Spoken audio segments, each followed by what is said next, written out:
Hello everyone, so welcome back to our channel. आज हम वापस कंटिन्यू करेंगे अपना इकोनॉमिक्स के रिवीजन में चैप्टर नंबर 5, क्योंकि लास्ट क्लास तक में हमने नेशनल इनकम का पूरा यूनिट खत्म कर दिया था। शुरू के चारों चैप्टर्स हमारे हो गए खत्म। तो आइए स्टार्ट करते हैं अपनी आज की क्लास।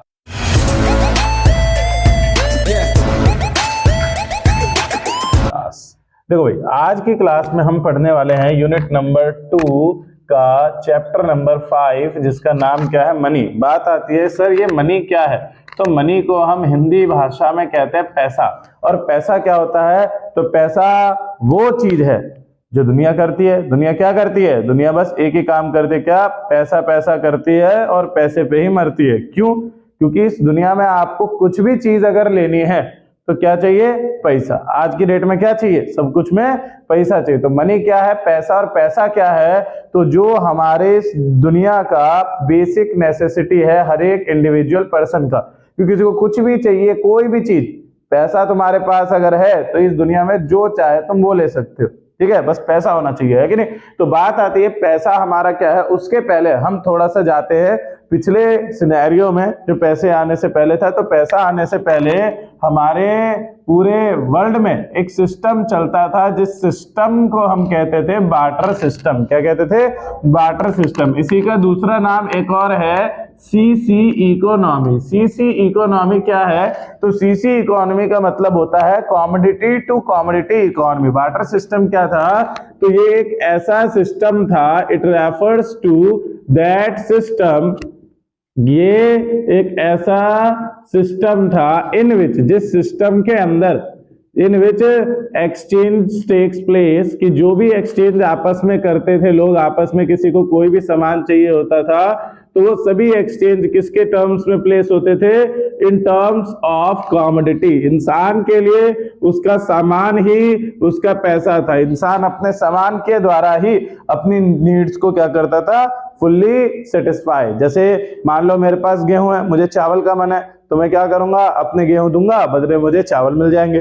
ठीक, मुझे दूध पीना है, मुझे दूध चाहिए, तो मैं क्या किया, अपने गेहूं में देकर के आया, बदले मुझे दूध मिल गया। तो इसी प्रकार जब सामान के बदले में लोग सामान देकर के अपनी जरूरतें पूरी करते थे, उस सिस्टम को हम कहते थे बार्टर सिस्टम। और ये सिस्टम पहले था। अब बात आती है सर ये सिस्टम हटा करके मनी को क्यों लेकर के आए, तो भैया मनी को लेकर के आने का एक ही रीजन है। देखो, किसी भी चीज को हम हटा करके दूसरी नई चीज कब लाते हैं, जब उसके अंदर कुछ ना कुछ कमी होती है ना। बार्टर सिस्टम के अंदर कुछ कमी थी, जब तो हमने बार्टर सिस्टम को हटाया और मनी को लेकर के आए। अब बात आती है कि सर जो बार्टर सिस्टम की कमियां हैं, जो बार्टर सिस्टम की कमियां हैं, कमियां बोले तो डिसएडवांटेजेस, या आप कह सकते हैं ड्रॉबैक्स। क्या कह सकते हैं, ड्रॉबैक्स। कि जो भी ड्रॉबैक्स है बार्टर सिस्टम के, उन ड्रॉबैक्स के वजह से तो पैसा आया। और पैसा को ही क्यों लेके आया, मनी ही क्यों आया बार्टर के बाद, क्योंकि जो बार्टर सिस्टम की ड्रॉबैक्स हैं, वो सभी ड्रॉबैक्स, वो सभी नेगेटिविटीज को क्या किया, तो मनी के द्वारा खत्म कर दिया। That's why money has been introduced in our system. अब बात आती है सर बार्टर सिस्टम में कमी क्या थी, इतना बढ़िया तो था, इंसान को किसी प्रकार की कोई टेंशन नहीं, जो उसके पास सामान है उसी सामान को लेके जाना है, बदले में एक्सचेंज कर लेना है, ना कोई पैसा खर्चा, ना कुछ, कोई दिक्कत वाली बात ही नहीं। फिर भी हमने बार्टर सिस्टम को क्यों हटाया, तो देखो भाई बार्टर सिस्टम था तो बढ़िया, ठीक, उसमें जरूरतें पूरी हो जाती थी, पर उसकी कुछ नेगेटिव पॉइंट्स क्या थे। सबसे पहला बार्टर सिस्टम का नेगेटिव पॉइंट था lack of double coincidence of wants. अब बात आती है कि सर, बच्चे कहेंगे कि सर हम बार्टर सिस्टम की डिमेरिट्स को क्यों पढ़ रहे हैं, ये तो अपने उसमें है भी नहीं सिलेबस में। तो ये मैं इसलिए बता रहा हूं क्योंकि ये बार्टर सिस्टम का डिसएडवांटेजेस है। पर इसी को हम और क्या कहते हैं, एडवांटेजेस ऑफ मनी, जो कि आपके एग्जाम में पूछा जाएगा कि भैया मनी के आने के फायदे क्या है। ठीक है, तो इसलिए इस पॉइंट्स को बड़े ध्यान से देखना, समझना। एक पॉइंट आ जाता है लिखने के लिए 4 मार्क्स का। ठीक, तो कैसे आएगा क्वेश्चन, मतलब नॉर्मल पॉइंट है कि देखो मनी की, बार्टर सिस्टम की पहली problem lack of double coincidence of wants. कि बार्टर सिस्टम तभी होगा जब दोनों पार्टी आपस में राजी है। अगर दोनों में से एक भी पार्टी अगर तैयार नहीं होती है, एग्री नहीं होती है ट्रांजैक्शन के लिए, तो ट्रांजैक्शन नहीं किया जा सकता। फॉर एग्जांपल, मुझे चावल चाहिए, मेरे पास गेहूं है, मैं गया चावल वाले के पास, मैंने बोला भैया मुझे चावल दे दो, बदले मेरे गेहूं ले लो। अब अगर उस व्यक्ति को गेहूं की नीड ही नहीं है तो क्यों मानेगा मेरी बात, है कि नहीं। वो क्या करेगा, ट्रांजैक्शन कैंसिल। क्या हो जाएगा वहां पे? Transaction cancel. पर वहीं अगर मैं किसी ऐसे व्यक्ति के पास गया जिसको गेहूं की जरूरत थी, उसके पास मेरा क्या हो जाएगा? Transaction successful. तो देखो इसमें प्रॉब्लम एक ही थी, डबल कोइंसिडेंस ऑफ वांट्स की। अब बात आती है डबल कोइंसिडेंस ऑफ वांट्स। तो सर समझ में आया कि जब आपको जरूरत है किसी सामान की तो आपको ऐसा ही बंदा देखना पड़ेगा जिसके पास वो सामान अवेलेबल हो, प्लस उसको आपके सामान की जरूरत है, क्योंकि दोनों पार्टी आपस में राजी तभी होंगी। अब बात आती है दोनों पार्टी को राजी करने के लिए हमारे को इधर प्रॉब्लम क्या थी भाई? राजी मतलब ढूंढने पे तो लोग मिल ही जाते, ढूंढने पे भगवान में मिल जाता है, तो बंदा क्यों नहीं मिलेगा? लेकिन इसके अलावा इसके अंदर इसी पॉइंट की वजह से दो मेजर दिक्कत थी। पहली मेजर दिक्कत यह थी कि डबल कोइंसिडेंस ऑफ वांट्स ने इस पूरे प्रोसेस को बना रखा था काफी ज्यादा एक्सपेंसिव। ये काफी ज्यादा महंगा था, खर्चीला था। खर्चीला क्यों? क्योंकि इसमें दो प्रकार की कॉस्ट इन्वॉल्व होती थी। पहला सर्च कॉस्ट, क्या होती थी? Search cost. और दूसरा टाइम कॉस्ट। दूसरा टाइम कॉस्ट। तो देखो सर्च कॉस्ट में क्या आता है? सर्च कॉस्ट का मतलब कि आपको जिस बंदे को आपने ढूंढना है, जिस बंदे के पास भी आपसे जाकर के आपने ट्रांजैक्शन करनी, अब आपको पता तो है नहीं, है कि नहीं? सपना तो आने गया था कि भाई हमारा सामान जो है उस व्यक्ति के साथ ट्रांजैक्शन जो है सक्सेसफुल हो जाएगा।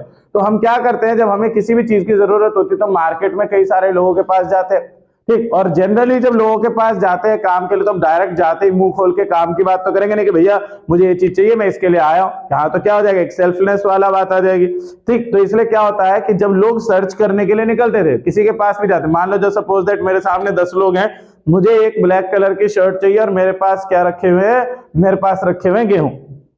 तो अब मैं क्या करूंगा? मैं गया सबसे पहले बंदे के पास, मैंने बोला हाँ भाई ब्लैक शर्ट है तुम्हारे पास? उसने बोला कि हाँ सर ब्लैक शर्ट है। मैंने कहा यार मुझे दे दो। उसने बोला मुझको बदले में क्या मिलेगा? मैंने कहा तुम्हें बताओ क्या चाहिए। तो उसने बोला सर मुझे ना ब्लैक कलर के जूते चाहिए। तो मेरे पास जूते तो है नहीं, मेरे पास क्या है? गेहूं रखे हुए हैं। तो वहां ट्रांजैक्शन होगा? नहीं होगा, ट्रांजैक्शन कैंसिल। दूसरे के पास, अब जब इसके पास में गया था पहले बंदे के पास, तो खाली हाथ तो गया नहीं होगा, कुछ ना कुछ फल फ्रूट खाने पीने की नॉर्मल कुछ छोटी मोटी चीजें लेके गया होगा। पहले बातचीत करी होगी, ठीक, लगभग आधा पौना घंटा आराम से बैठ के बात करेंगे, फिर मैंने उसको अपनी जरूरत की बात बताई होगी। आधा पौना घंटा नहीं भी तो कम से कम 10 मिनट तो ठीक ठाक हाल चाल की बात हुई होगी, उसके बाद काम होगा। फिर इसके बाद दूसरे बंदे के पास गया, उसके पास भी मुझे शर्ट नहीं मिली। तीसरे बंदे के पास गया, वहां भी जाके अपना यही प्रोसेस चला, उसके लिए मैं कुछ सामान लेके गया, चाय नाश्ता पानी किया। फिर मैंने उससे पूछा, मैंने कि भाई ब्लैक कलर की शर्ट है तुम्हारे पास? उसने बोला हाँ सर है। मैंने कहा ठीक है दे दो मुझे। उसने बोला कि सर लेकिन मुझे इसके बदले में दूध चाहिए, मेरे पास दूध है नहीं। तो क्या हो जाएगा? यहाँ पे भी ट्रांजैक्शन कैंसिल। इसी प्रकार जब मैं 3-4 जनों के पास होकर के फिर लास्ट में मैं गया एक बंदे के पास, उस बंदे के पास ब्लैक शर्ट थी प्लस उसको गेहूं चाहिए थे क्योंकि उसके घर में अनाज नहीं था। तो क्या होगा यहाँ पे? यहाँ मेरा ट्रांजैक्शन होगा। तो देख रहे हो इस ट्रांजैक्शन से लेके मतलब जब मैंने स्टार्टिंग करी लोगों से मिलना और 5-7 लोगों से मिलने के बाद जाकर के मेरा ट्रांजैक्शन हो, तो इसके दौरान बहुत सारा हमारा क्या जाता है? पहला टाइम, मतलब कि हमने वहां पे टाइम खर्च किया अपना। दूसरा टाइम खर्च करने के साथ साथ जो है हमारे क्या कहते हैं और एक्स्ट्रा कुछ खर्चे हुए, जैसे हमने ढूंढने के पर्पस से गए तो कुछ सामान वामान लेकर के गए होंगे।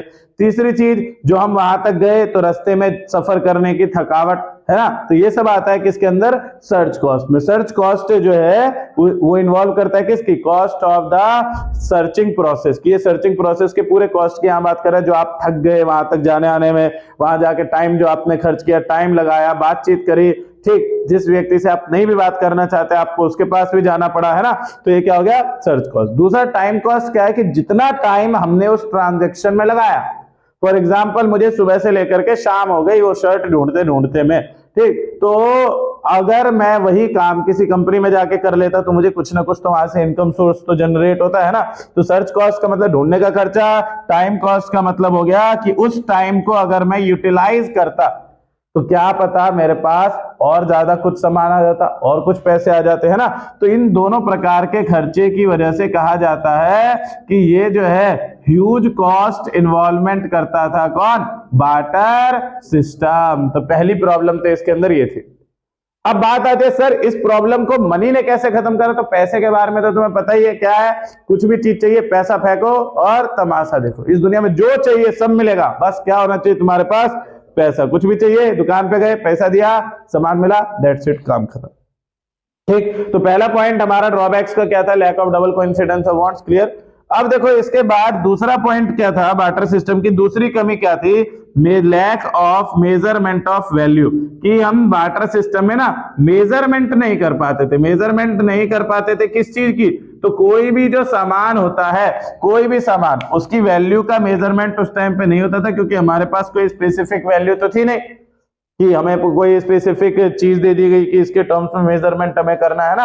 उस टाइम क्या होता था, मान लो मेरे पास क्या है, गोल्ड की चेन रखी है, मैं किसी पार्टी में जाना है, मुझे चाहिए कौन सी, ब्लैक कलर की टी शर्ट है मेरी, तो उस पर सिल्वर वाली चेन ज्यादा अच्छी लगेगी। तो मैं एक बंदे के पास गया, उसके पास सिल्वर चेन थी।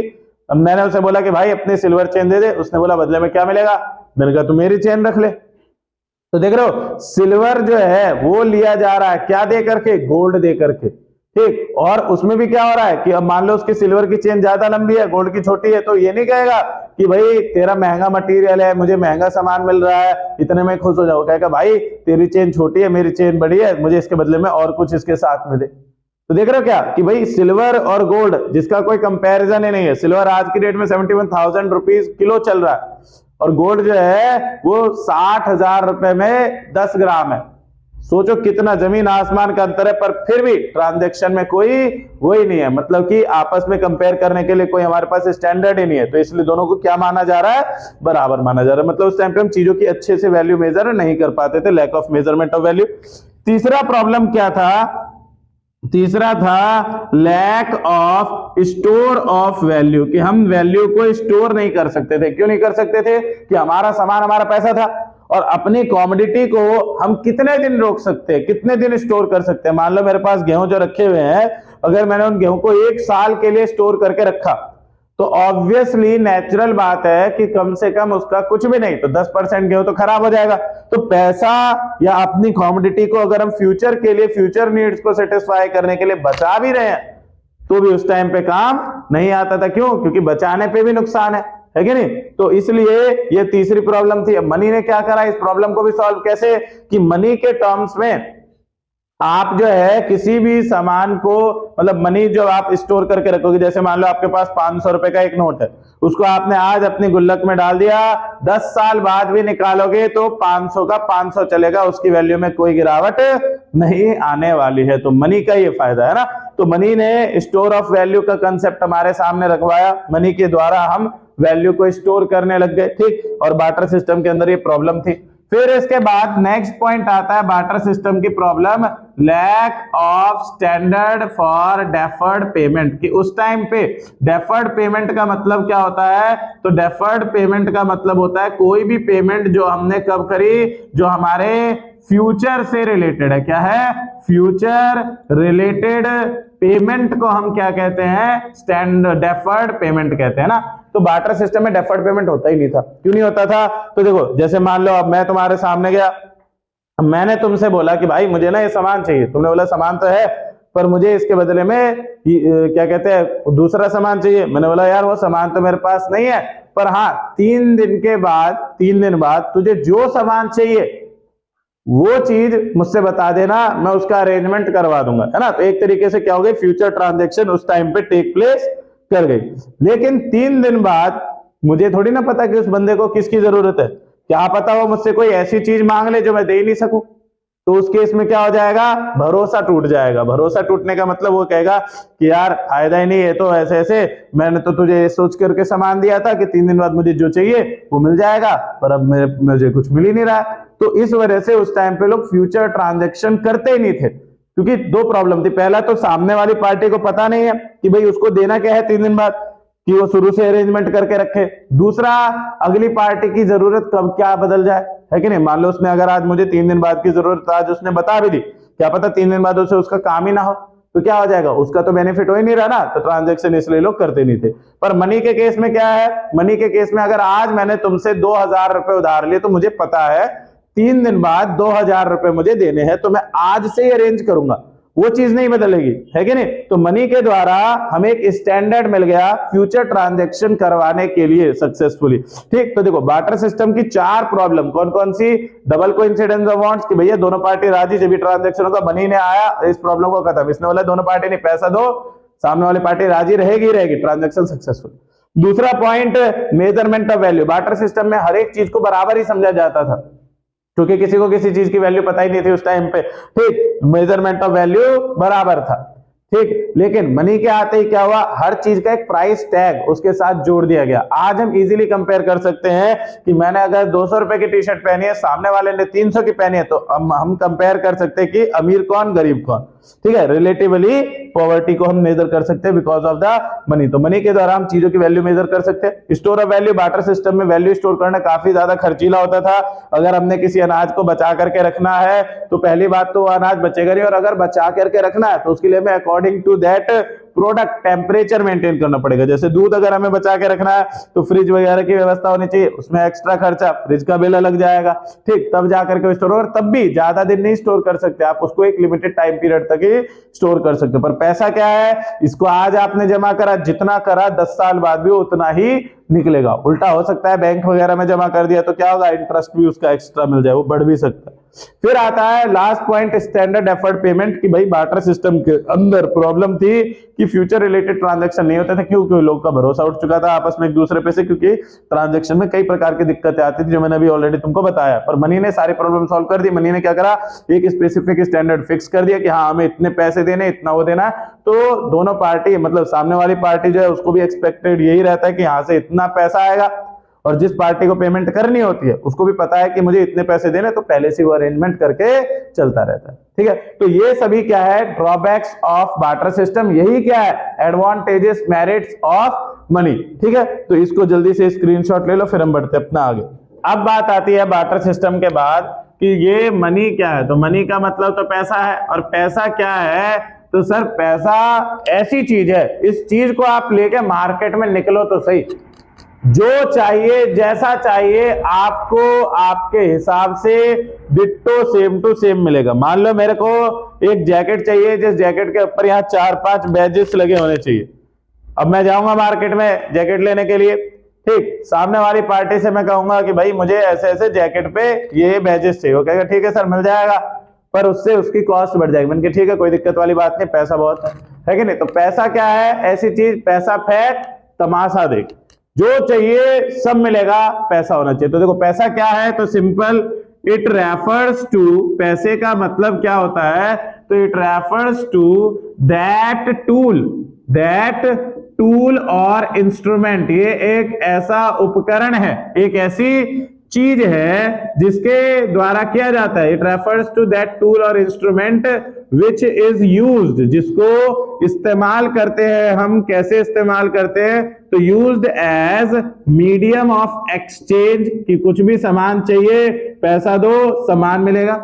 उसके बाद मेजरमेंट ऑफ वैल्यू, कि आपको किसी भी चीज की वैल्यू पता लगानी है तो आपके पास पैसा है, उसके टर्म्स में आप मेजर कर सकते हो। स्टोर ऑफ वैल्यू, आप किसी भी चीज की, किसी भी वैल्यू वाली चीज को फ्यूचर के लिए स्टोर कर सकते हैं, मतलब पैसे को स्टोर कर लिए तो वैल्यू स्टोर हो गई। और लास्ट में है स्टैंडर्ड फॉर डेफर्ड पेमेंट। क्या है, स्टैंडर्ड फॉर डेफर्ड पेमेंट। तो देखो हमने चारों के चारों ड्रॉबैक्स से ही क्या कर दिया, मनी का डेफिनेशन बना दिया। मनी की डेफिनेशन सिंपल क्या, कि सर ये हमारा एक ऐसा टूल और इंस्ट्रूमेंट है जिसको हम मीडियम ऑफ एक्सचेंज के तौर पे यूज करते हैं वैल्यू की मेजर करने के लिए। इसके द्वारा हम वैल्यू को स्टोर भी कर सकते हैं, और लास्ट फ्यूचर पेमेंट के लिए हमें क्या करता है, एक स्टैंडर्ड प्रोवाइड कराता है। अब दूसरा क्वेश्चन आ सकता है तुम्हारे सामने कि सर मनी जो है, मनी के बारे में ये बताओ ना, इसके मनी के क्वेश्चन और कैसे कैसे आ सकते हैं। तो इसका आ सकता है, what are the merits of money, what are the advantages of money, what are the functions of money. Money के फंक्शंस क्या है, तो देखो मनी के फंक्शंस कहो चाहे वो कहो, सब में क्या है, 4 ही पॉइंट आएगा। क्या, पहला कि मनी एक मीडियम है एक्सचेंज करने का, you can exchange any goods और any service if you have money. दूसरा, measurement of value, anything can be compared in terms of their monetary value, कि किसी भी चीज की वैल्यू को आप कंपेयर कर सकते हो, किसमें, पैसों के टर्म्स में। तीसरा, पैसों के सहायता से आप क्या कर सकते हैं, अपने मतलब किसी भी मतलब पैसा को आपने स्टोर करके रख दिया फ्यूचर के लिए, कोई वैल्यू भी नहीं घटनी, कोई मेंटेनेंस कॉस्ट भी उसका नहीं आने वाला। फिर है स्टैंडर्ड फॉर डेफर्ड पेमेंट की, इसकी वजह से ही उधारी वाला ट्रांजैक्शन होना चालू हुआ है। अगर पैसा नहीं होता तो कोई भी किसी को भी क्रेडिट पे कुछ सामान देता ही नहीं, पैसा है जब तो है क्या कि हाँ इतना आएगा, इतना पैसा देना है, इतने टाइम के अंदर दे देना है, सामने वाली पार्टी भी अरेंज कर लेगी, उस पार्टी को भी कोई दिक्कत नहीं। तो इसी के साथ हमारी आज की क्लास में खत्म होता है ड्रॉबैक्स ऑफ बार्टर सिस्टम।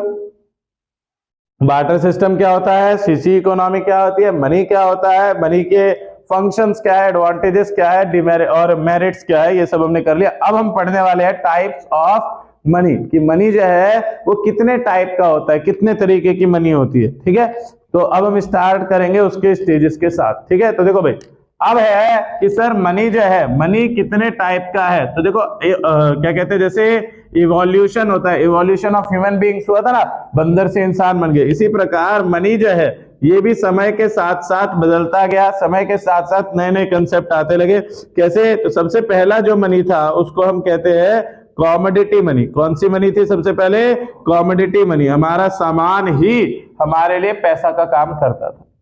फिर इसके बाद कौन आए, तो भारत के अंदर मुगलों का शासन आया। ठीक, और मुगलों के शासन से कुछ टाइम पहले भी क्या हुआ था, राजा महाराजा वगैरह ने कुछ क्या किए थे, मूल्यवान मेटल्स जैसे सोना चांदी, इन सब चीजों को क्या कर दिया था, इन सब के ऊपर अपना फोटो चिपका दिया, फोटो लगवा दिया, और उसको एक तरीके से मनी के तौर पे यूज करते थे। तो उसको हम कहते थे कॉइन्स वगैरह वाला बात हो गई यहाँ पे, तो उसको क्या कहते थे, मेटेलिक मनी। कौन सा मनी, मेटेलिक मनी, जो मनी मेटल के द्वारा बनाई गई।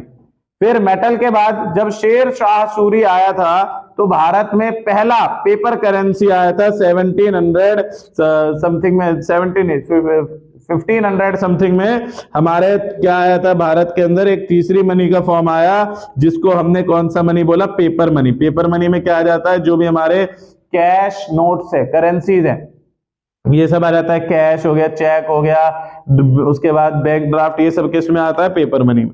पेपर मनी के बाद फिर एक और मनी आया जिसको हमने बोला कौन सा money, plastic money. Plastic money का मतलब जो कार्ड बन जाते हैं ना, कार्ड जैसे ATM card, debit card, metro का कार्ड है ना, ये सब क्या है, या किसी जगह का वाउचर कूपन कार्ड है ना, तो ये सब क्या है, ये एक तरीके का प्लास्टिक वाला मटेरियल है जिसके अंदर आपका पैसा स्टोर है। आप उस प्लास्टिक की चीज को पैसों के तौर पे यूज कर सकते हो, कुछ भी खरीदना है, एटीएम लिया, स्वाइप मार दिया, काम खत्म। फिर इसके बाद हमारा आता है प्लास्टिक मनी के बाद अगला पॉइंट अपना कौन सा, तो अगला आएगा प्लास्टिक मनी के बाद आज की डेट में जो एडवांसमेंट आ गई है उसके सहायता से मनी चल रहा है कौन सा, इलेक्ट्रॉनिक मनी। कौन सा money, electronic money. Electronic money बोले तो जिसके यूज के लिए हमें किसी न किसी प्रकार के एक इलेक्ट्रिकल गैजेट का साथ में होना जरूरी है, जैसे मोबाइल फोन, ठीक, इंटरनेट है ना, उसकी सहायता से। जैसे इसमें क्या क्या आ जाता है, पेटीएम, फोन पे, गूगल पे, जीपे वगैरह वगैरह।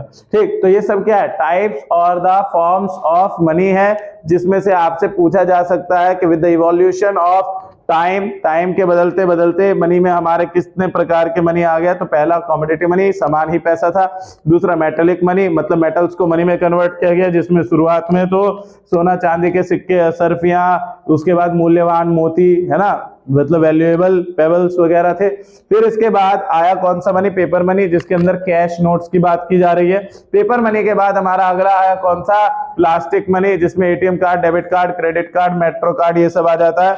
और लास्ट है अपना इलेक्ट्रॉनिक मनी। इलेक्ट्रॉनिक मनी बोले तो पेटीएम, फोन पे, गूगल पे, यूपीआई का कोई सा भी पेमेंट, जो एनईएफटी, उसके बाद जितने भी हमारे आरजीटीएस वगैरह ट्रांजैक्शन होते हैं, ये सब किस में आ जाते हैं, हमारे इलेक्ट्रॉनिक मनी में। तो अभी की क्लास में आज तक में हमने क्या क्या खत्म कर लिया, मनी क्या है, फीचर्स क्या है, बार्टर सिस्टम क्या है, डिसएडवांटेजेस क्या है, मनी कितने टाइप की होती है।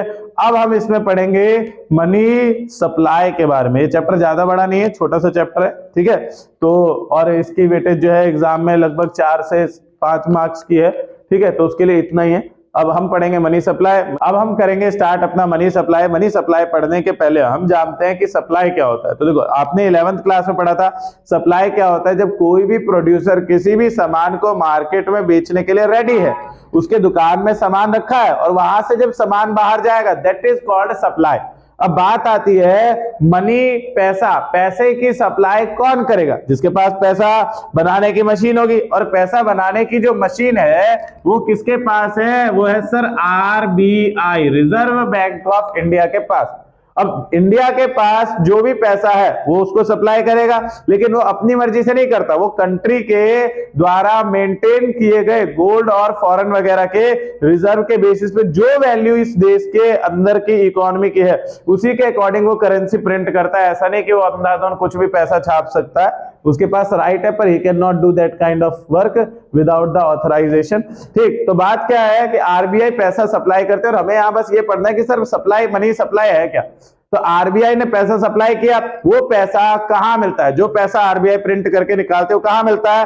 तो जनरल लेवल पे देखा जाए तो हमारी तुम्हारी जेब में जितने भी पैसे हैं, सिक्के हो, नोट हो, या तुम्हारे बैंक में जो पैसा रखा है वो सब क्या है? वही है जो आरबीआई ने वहां से सप्लाई करा। तो मनी सप्लाई का मतलब कि पूरी कंट्री के अंदर जो भी पैसा हमारा है वो सब क्या है? इस कंट्री की मनी सप्लाई है। क्या है? Money supply. तो इसलिए मनी सप्लाई को देखो कैसे पढ़ेंगे कि मनी सप्लाई क्या है। तो सिंपल और आसान भाषा में it refers to the total volume of money, कि ये इसका मतलब क्या है कि टोटल वॉल्यूम बताया जाएगा इसके द्वारा, किसका?